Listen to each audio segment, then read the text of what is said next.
ఓం శ్రీ మహాగణాధిపతయే నమః. శివాయ గురవే నమః. భారతీ శంకరపీఠం భక్తులకు అశేష ప్రేక్షకులకు శుభాభివందనాలు, శుభాశీస్సులు. ఈ నెల 13వ తారీఖు అనగా రేపు చైత్ర శుద్ధ పంచమి త్రియంబకేశ్వర స్వామి వారి ఆలయం పోచంపల్లి నందు 3 లక్షల రుద్రాక్షలతో స్వామివారికి అభిషేకం చేయటం జరుగుతుంది. మనమందరము కూడా 1,00,000 బిల్వార్చన చూశాము, 1,00,000 పుష్పార్చనలు చూస్తున్నాము, 1,00,000 పసుపుతో అర్చన, 1,00,000 కుంకుమతో అర్చన, 1,00,000 తమలపాకులతో అర్చన, ఇవన్నీ కూడా మనం చూస్తూనే ఉంటాం.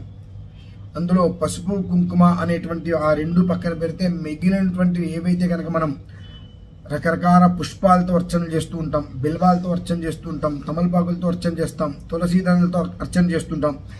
ఏ అర్చన చేసినప్పటికీ కూడా అర్చన అనంతరం మర్నాడు ఉదయం నిర్మాలయం కింద దాన్ని తీసి పక్కన పెడేస్తూ ఉంటాము. అంటే దాన్ని ఏ రకంగానూ కూడా మనం వాడుకోలేని పరిస్థితిని, దాన్ని అంత తీసుకోగలుగుతాం. మొత్తం అన్ని 1,00,000 దళాలు మనం తీసుకోలేము, పక్కన నిర్మాలయంగా పక్కన వదిలేస్తూ ఉంటాం. అయితే ఈ యొక్క 3 లక్షల రుద్రాక్షలతో చేసేటువంటిది ఏమిటి అంటే, 1 కోటి రుద్రాక్ష మండప నిర్మాణం చేయాలనే సంకల్పనలో మొట్టమొదటిగా 3 లక్షల రుద్రాక్షలు తెప్పించడం జరిగింది. ఆ ఒక్క 3 లక్షల రుద్రాక్షలని రేపు ఉదయం స్వామివారికి అభిషేకం చేయడం జరుగుతుంది. ఆ రుద్రాక్షలను అందరూ కూడా గమనించవచ్చు. చెట్టు నుంచి కాయలు కోసి ఆరబెట్టి పెచ్చు తీయడం జరిగింది.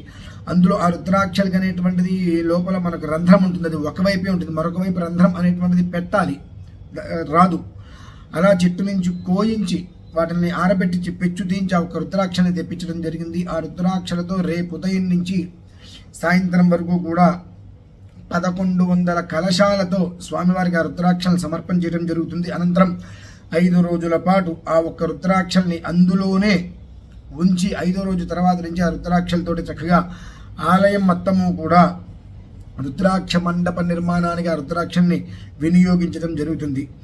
సర్వకాల సర్వావస్థలు ఎందు కూడా సకల మానవాళి క్షేమాన్ని దృష్టిలో ఉంచుకొని 1 కోటి రుద్రాక్ష మండప నిర్మాణంలో మొట్టమొదటిగా ప్రధానంగా రేపు నిర్వహిస్తున్నటువంటి 3 లక్షల రుద్రాక్షలతో చేసేటువంటి అభిషేకానికి భక్తులందరూ కూడా చక్కగా విచ్చేసేసి స్వామివారి యొక్క పరిపూర్ణ అనుగ్రహాన్ని పొందగలరు. ఎవరికి వారు వారి యొక్క స్వహస్తములతో స్వామివారికి చక్కగా అభిషేకం చేసుకునేటువంటి చక్కటి అవకాశం ఉన్నది.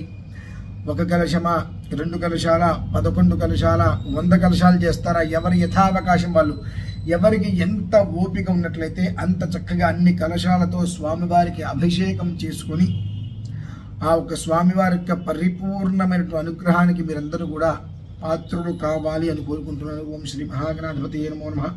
స్వస్తి.